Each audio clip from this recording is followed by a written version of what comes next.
Hai, apa khabar semua? Selamat tahun baru 2021.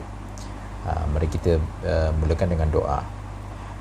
Terima kasih Tuhan Yesus kerana membawa kita hari ini untuk bersama-sama sekali lagi, dan kita mahu mendalami kata-kata Alkitab serta perintah dari Tuhan Allah Yesus. Atas nama Yesus kami berdoa. Amin. Ya, tahun ini kebanyakan dari kita kita tidak merasakan pada tahun baru ini ada perasaan kerakyaan ataupun kemeriahan. Bukan sekadar itu saja, kita mungkin membawa kemurungan dari tahun yang lepas. Kita memasuki tahun 2021 dengan hati yang begitu berat. Kerana apa? Kerana terlalu banyak ketidaktentuan di hadapan kita.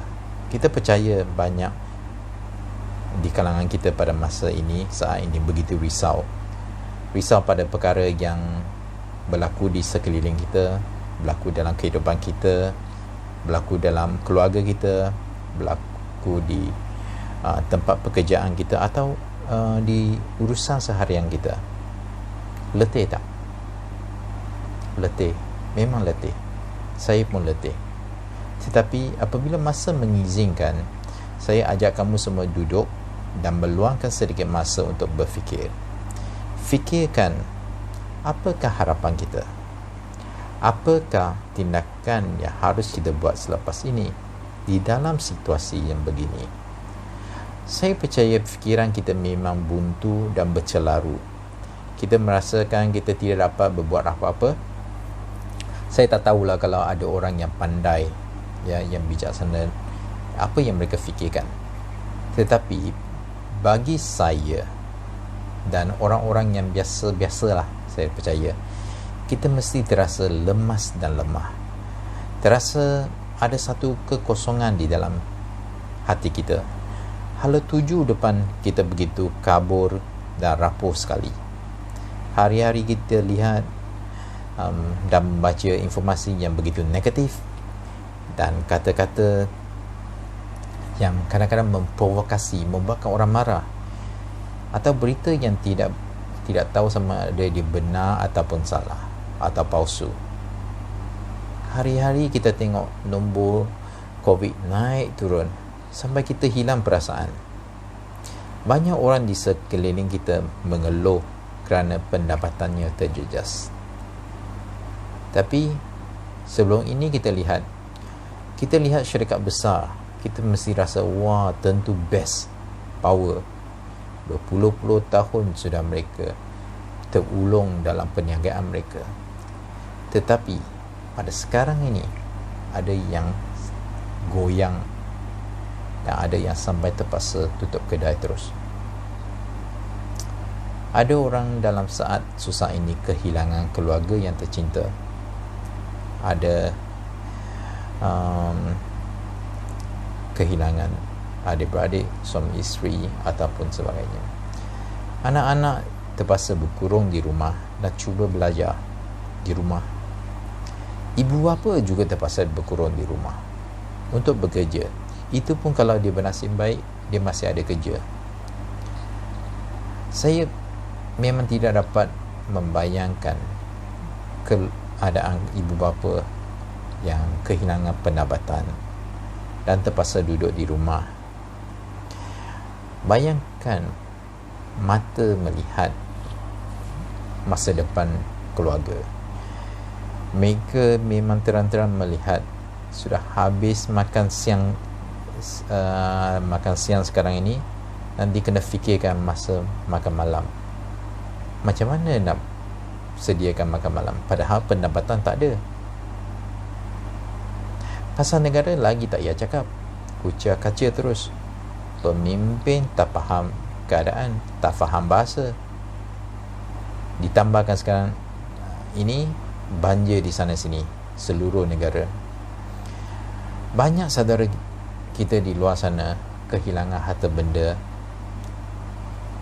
kehilangan tempat tinggal, dan ada yang kehilangan saudara terdekat. Jadi pada masa ini, saat ini, Nak minta bantuan pun susah. Kenapa susah? Kerana semua orang pun merasakan diri sendirinya pun kekurangan. Pertalian persaudaraan dan persahabatan tidak seperti dulu lagi. Kita tidak lagi menghulurkan tangan, tidak berjabat tangan, tidak lagi dapat memberikan pelukan kepada saudara kita yang memerlukan satu pelukan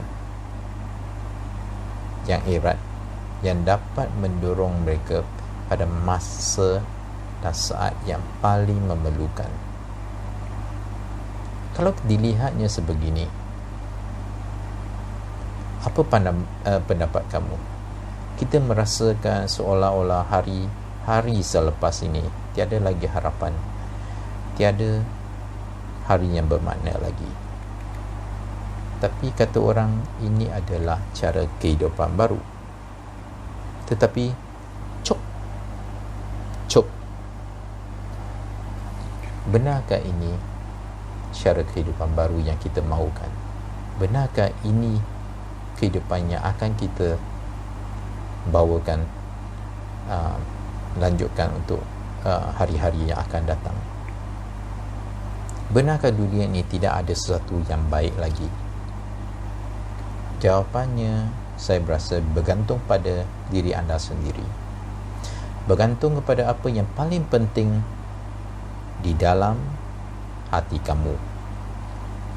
Bergantung kepada apa yang dijadikan tunjang kehidupanmu dan apakah sumber kehidupan kamu.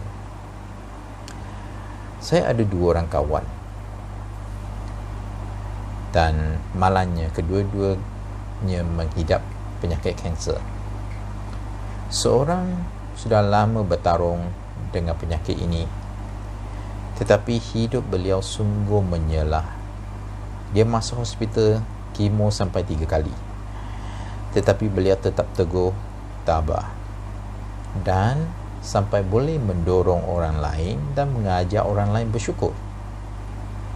Bayangkan, seorang lagi kawan yang sudah mengalami masalah keluarga, tiba-tiba mengidap kanser. Beberapa bulan kemudian, bisnesnya terpaksa tutup kerana COVID. Tetapi hidup dia semakin hari semakin menyala dan penuh kesyukuran. Hidupnya jatuh ke lurah yang mendalam, tetapi dia kembali pada hidup yang sangat bermakna. Bukan itu sahaja, dia masih lagi membantu orang lain di sekelilingnya, masih memikirkan kebajikan orang lain. Ini bukan cerita yang saya buat-buat ya. Ini memang cerita yang benar. Kalau kamu nak tahu lebih mendalam pasal hidup mereka, boleh saya perkenalkan, tak ada masalah. Tetapi apakah rahsia mereka? Kenapa mereka pada saat ini kita hidup di dunia yang sama, dengar berita yang sama, hidup di negara yang sama, berdepan dengan situasi yang sama, tetapi hidup mereka begitu menyelah? Saya dapat tahu kerana mereka ada satu kesamaan dalam hidup mereka, iaitu hidup mereka bukan menaruh harapan dalam bisnes mereka, bukan pada keluarga mereka, bukan pada kesihatan fizikal, bukan pada politik negara, pemimpin, dan juga bukan pada bank account mereka. Tetapi mereka hidup pada janji-janji Tuhan. Kerana dalam perubahan yang berlaku dalam setiap masa ini, hanyalah janji-janji Tuhan yang tidak berubah. Dari permulaan zaman hingga ke kini dan selamanya tidak berubah. Dan saya akan berbincang dalam dengan lebih dalam lagi dalam soal ini pada sesi yang akan datang. Hari ini kita belajar dulu menatap Tuhan dan bersyukur. Apabila hidup kita dan hati kita dibina atas janji dan kasih Tuhan, nilai hidup kita akan berlainan. Kita akan sentiasa berterima kasih dan bersyukur dengan apa yang terjadi di sekeliling kita. Orang yang kuat dan steady ya, bukan kerana apa yang ada di luarannya, tetapi apa sumber yang ada di dalamnya yang membolehkan dia bertindak kuat. Alkitab dalam buku 1 Yohanes bab 3 ayat 1 berkata, ketahuilah bahawa Allah Bapa sangat mengasihi kita. Dia amat mengasihi kita sehingga kita diakui sebagai anak-anak Allah. Dan memang kita anak-anak Allah. Itulah sebabnya dunia ini tidak mengenal kita, kerana dunia tidak mengenal Allah. Ayat 4 dari buku yang sama, bab 4 ayat 16 berkata, kita sendiri tahu dan benar-benar yakin bahawa Allah mengasihi kita.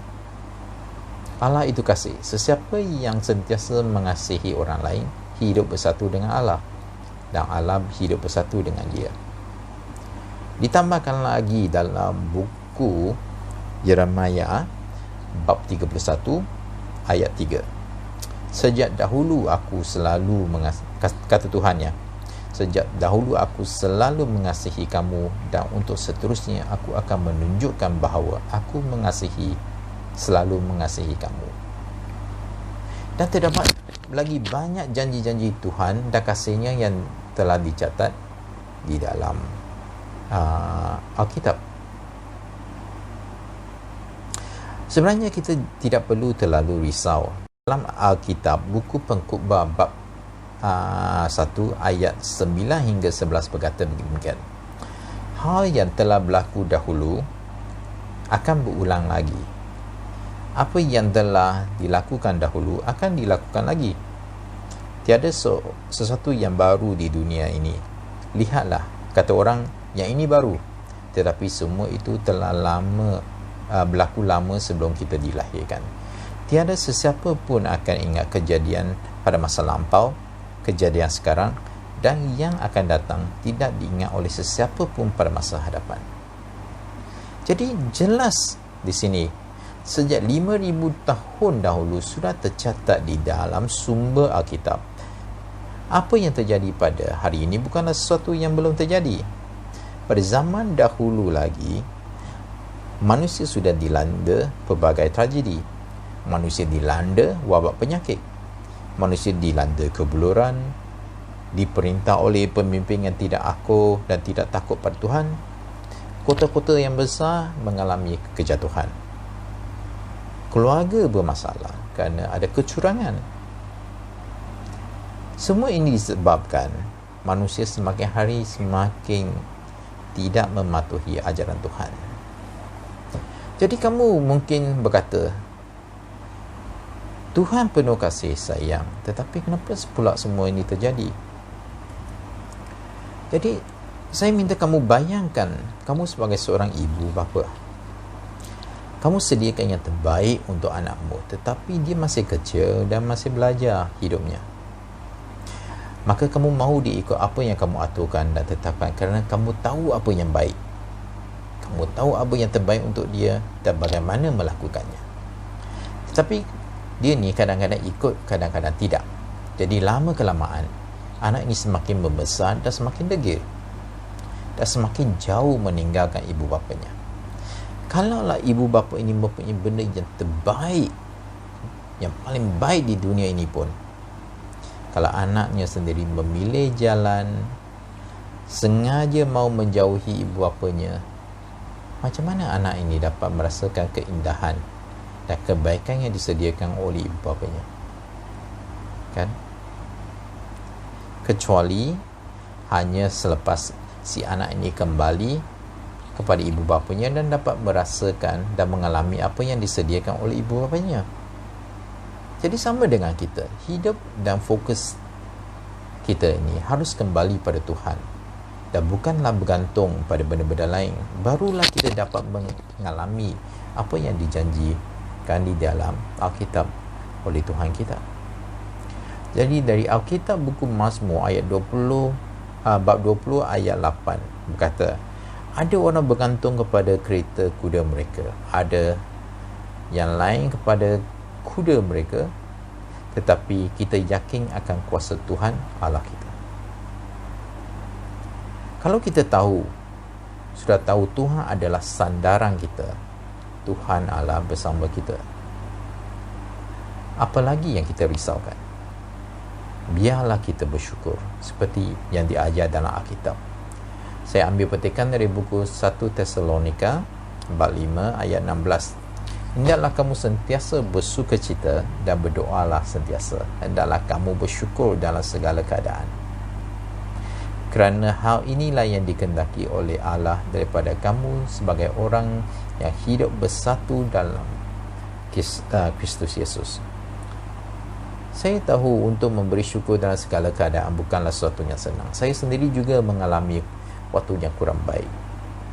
Tetapi apakah sumber yang membuatkan saya tetap bersyukur? 2 bulan yang lepas, ada banyak perkara yang tidak berjalan lancar. Tekanan dari situasi pekerjaan dan pelbagai aspek hidup, seperti semuanya tidak betul. Saya benar-benar berasa lemas, seperti tidak boleh bernafas. Tetapi saya bernasib baik kerana saya ini kan seorang Kristian. Jadi saya teringat kembali sedikit ayat dari Alkitab, dan akhirnya saya kembali kepada sumber hidupku, iaitu Yesus Kristus dan Alkitab. Dan saya mula memberi syukur dan mula worship, dan saya terbaca dari Habakuk yang berkata, aku mendengar semuanya itu dan aku gemetar, bibirku bergetar kerana aku ketakutan. Tubuhku lemah tidak bermaya, kakiku tersandung ketika berjalan. Dengan tenang aku akan menanti waktunya. Engkau menghukum orang yang menyerang kita. Walaupun pokok ara tidak berbunga dan pokok anggur tidak berbuah, walaupun hasil pokok zaitun menyedihkan dan ladang gandum mengecewakan, walaupun domba mati semuanya dan kandang lembu kosong belaka. Nampak? Semuanya tak jadi dalam hidupnya. Semua pun tak terjadi. Dan ayat 18 berkata, aku akan bersukacita dan bergembira selalu kerana Engkau Tuhan Allah yang menyelamatkan aku. Engkaulah Tuhan Raja yang memberi aku kekuatan. Seperti kaki rusa, kakiku Engkau kukuhkan, dan keselamatanku Engkau jaga di pegunungan. Jadi hatiku mulai berasa lapang. Sungguh pun masalah belum lagi selesai, tapi sekarang saya tahu, sekarang ini beban kehidupan bukanlah lagi pada bahu saya seorang, tetapi Yesus Tuhan sudah memikulnya. Saya hanya perlu berjalan bersamanya. Tak kira sama ada depannya nanti jalan itu jalan yang lebar, jalan lorong kecil, alur semak, paya berlumpur ataupun sungai deras. Yang pentingnya saya pegang erat pada Yesus. Jadi saya jangan tidak mau lagi fokus pada persekitaran jalan itu, hanya fokus pada Tuhan dari belakangnya. Jadi dipetikkan lagi dari Filipi bab 4 ayat 6 berkata, janganlah hendaknya kamu khawatir tentang apa-apa pun juga, tetapi nyatakanlah dalam segala hal keinginanmu kepada Tuhan Allah dalam doa dan permohonan dengan ucapan syukur. Jadi kalau boleh cuba renungkan hidup kita. Hidup ini jika kembali ke asasnya, iaitu berpaut pada janji dan karunia Tuhan, dan sentiasa ingat Tuhan ada di dalam kehidupan kita, saya yakin hidup kita pasti lebih menyela dan penuh kesyukuran. Buku Mazmur ayat bab 16 ayat 7 berkata, aku memuji Tuhan kerana Engkau membimbing aku. Pada waktu malam suara hatiku mengajar aku. Aku sentiasa sedar akan hadirat Tuhan. Engkau ada di sampingku, tiada sesuatu pun dapat menggoncangkanku. Jadi apabila kita berpaut dan kita kembali pada Tuhan, kita tahu Tuhan sentiasa bersama dengan kita dan Dia tidak akan meninggalkan kita. Capailah tangan kita kepada Tuhan agar kita dapat menemuinya. Jadi saya akhiri di sini dengan sebuah lagu. Oh, sudah tentu bukan lagu saya. Terima kasih pada YouTube sajalah ya. Lagu ini sangat bermakna. Kalau boleh, saya berharap kamu semua dapat mengamati dan menghayati lirik lagu ini selepas ini, dan jadikannya doa penutup kita pada kali ini. Jadi terima kasih. Kali ini betul-betul Happy New Year.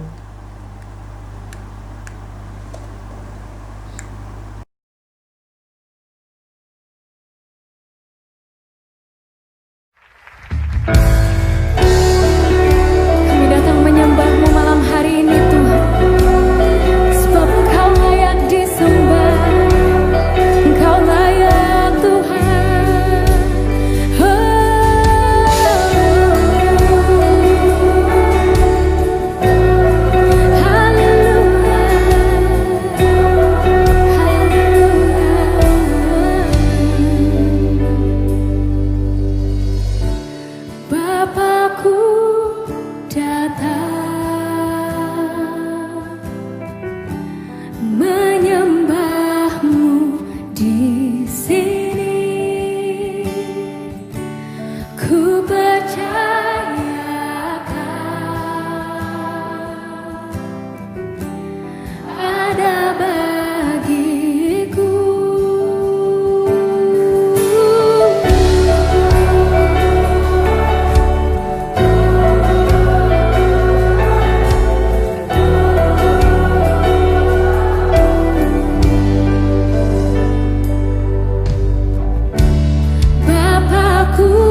Sungguh kau hebat.